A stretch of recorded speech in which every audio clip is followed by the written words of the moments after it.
Hey guys, Dr. Ray, Chiropractic Plus, and I want to talk about reflux or GERD, gastroesophageal reflux, or ulcers, or things related to your stomach. All right. Now, interestingly enough, the more common thing we see is actually not enough stomach acid, and there is the other occasion when there's too much stomach acid. And ironically, the solution is pretty much the same in both instances with a little tweak.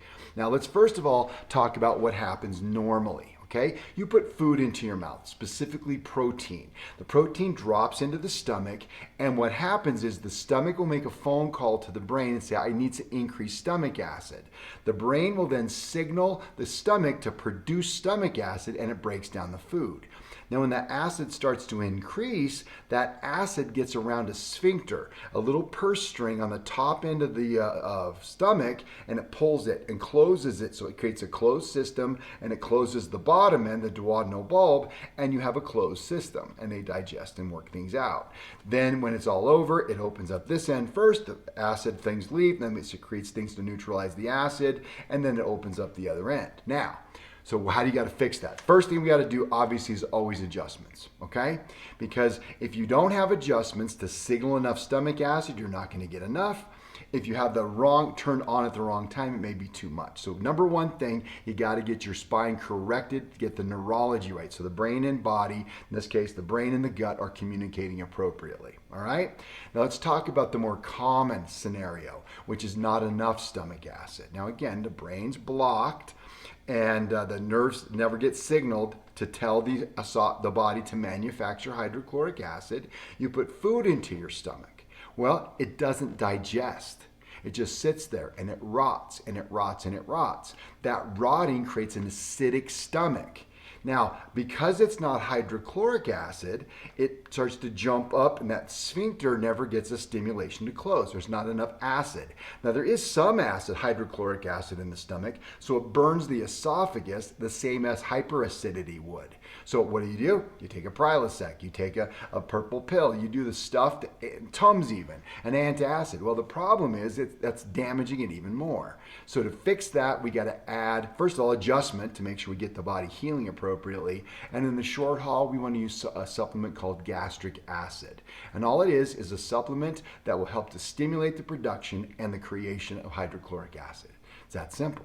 Now, the other scenario, sorry guys, I know I'm droning on, okay, but the other scenario has to do with the over-secretion of stomach acid. Now, here's how this one works. It starts off as low stomach acid. Now, that undigested food material ends up all the way down in the colon. Now, what should be happening in the colon is cleanup. Okay, you have little bacteria just kind of eating a little bit of food down there and kind of getting that thing all packed up and ready so you can pass that big turd. Pretty much what it is, all right? Now, the problem is when you get too much food down in the colon, the bacteria overconsume. So the most common one is H. pylori. Now, the H. pylori is a nasty little bug. It likes to live in stomach acid. So it overgrows and starts moving its way north, starts working towards the mouth. Now, it's called SIBO, small intestinal bacterial overgrowth. So it starts off in the colon, works its way through the small intestine, till it ends up in the stomach.